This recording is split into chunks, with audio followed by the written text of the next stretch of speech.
आज ही Doubtnut app download करें। Doubtnut पर होगा अब आपके सभी मैथ्स, केमिस्ट्री, फिजिक्स और बायोलॉजी डाउट्स का सफाया। बस अपने क्वेश्चन की फोटो खींचो, उसे क्रॉप करो और तुरंत वीडियो सोल्यूशन पाओ।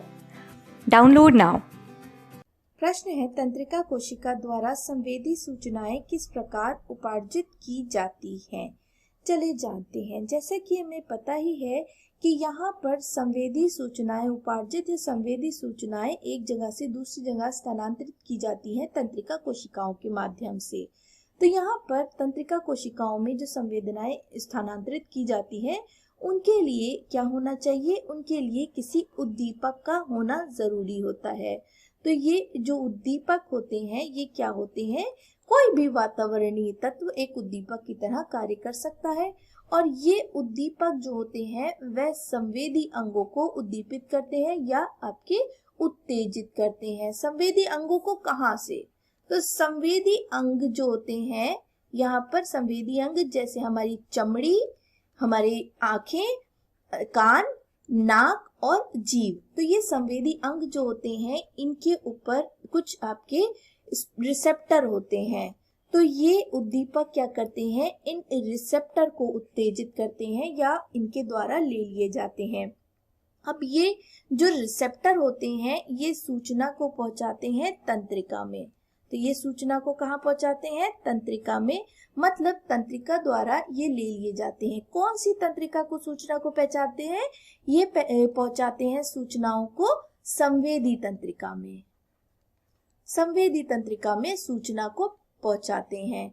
अब ये जो संवेदी तंत्रिका है ये क्या करती है? संवेदी तंत्रिका किस प्रकार से कार्य करेगी? ये सूचनाओं को उपार्जित करेगी। तो यहाँ पर जो संवेदी तंत्रिका है उसके कौन से भाग संवेदी अंग के नीचे होते हैं? वह भाग जो संवेदी अंग के नीचे होते हैं वह होते हैं इनके डेंड्राइट। तो इनके डेंड्राइट जो होंगे वह सूचनाओं को लेंगे और लेने के बाद स्थानांतरित करेंगे साइटोन भाग को। तो साइटोन भाग जो होता है उसके डेंड्राइट उपस्थित होते हैं संवेदी अंग के पास। साइटोन से जो सूचना है वो जाएगी एक्सॉन को, फिर वहां से जाएगी ये सूचना डेंड्रॉन को। और डेंड्रॉन के बाद क्या होगा? डेंड्रॉन के बाद यहाँ पर एक तंत्रिका कोशिका तो खत्म होती है। तो क्या होगा? डेंड्रॉन से लगे हुए डेंड्राइट होंगे यहाँ पे। डेंड्रॉन से लगे हुए डेंड्राइट होंगे यहाँ पे किसके? ये डेंड्राइट जो होंगे वह होंगे दूसरी साइटोन के। तो ये दूसरी साइटोन के होंगे या दूसरी तंत्रिका के होंगे। अब यहाँ से यहाँ सूचना किस प्रकार से जाएगी? तो यहाँ से डेंड्रॉन से सूचना जब दूसरे तंत्रिका के डेंड्राइट के पास जाती है तो वो जाती है इलेक्ट्रोकेमिकल रूप में या हम कहें विद्युत रासायनिक रूप में। तो यहाँ पर विद्युत रासायनिक रूप में सूचना एक डेंड्रॉन से दूसरे डेंड्राइट के पास जाती है। अब ये विद्युत रासायनिक रूप से जाती है, इस प्रक्रिया को क्या कहते हैं? जब एक डेंड्रॉन से सूचना दूसरे डेंड्राइट में जाती है इसे हम कहते हैं साइनैप्स। तो इसे कहा जाता है साइनैप्स। साइनैप्स क्या होता है? ये वो जंक्शन होता है या वो जगह होती है जहां पर दो आपकी तंत्रिका कोशिकाएं आपस में मिलती हैं और सूचना को एक तंत्रिका से दूसरी तंत्रिका में स्थानांतरित करती हैं। इसे कहा जाता है साइनैप्स। और साइनैप्स के माध्यम से आपके डेंड्राइट में सूचना चली जाएगी जो कि दूसरे साइटोन का है। फिर यही कार्य चलता रहेगा, डेंड्राइट फिर साइटोन फिर एक्सॉन फिर डेंड्रॉन। इस प्रकार से सूचनाएं स्थानांतरित होती रहेंगी संवेदी अंगों तक या संवेदी कोशिका संवेदी तंत्रिकाओं तक।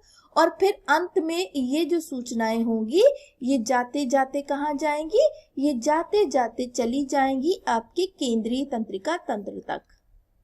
तो ये फिर जाएंगी केंद्रीय तंत्रिका तंत्र तक और फिर वहां से क्या होंगे?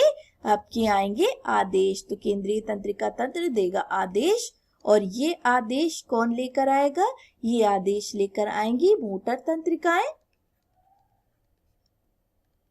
मोटर तंत्रिकाएं आदेश लेकर आएंगी और मोटर तंत्रिकाएं आदेश दे देंगी किसे? आदेश देंगी इफेक्टर को। इफेक्टर ये कौन होंगे? ये वहां पर उपस्थित पेशियां होंगी। तो पेशियां होंगी और फिर क्या होगा? ये इफेक्टर प्रतिक्रिया देगा। तो यहाँ पर मुख्य रूप से संवेदी सूचनाएं जो होती हैं वह इस प्रकार से उपार्जित की जाती हैं। मोटर तंत्रिकाएं इसके एकदम विपरीत चलती हैं। तो ये था हमारे प्रश्न का उत्तर। आशा करते हैं आपको उत्तर समझ में आया होगा। धन्यवाद। क्लास 6 से 12 से लेके नीट, IIT, जेईई मेंस और एडवांस के लेवल तक 10 मिलियन से ज्यादा स्टूडेंट्स का भरोसा। आज ही डाउनलोड करें डाउटनेट ऐप या व्हाट्सएप कीजिए अपने डाउट्स 8400 400 400 पर।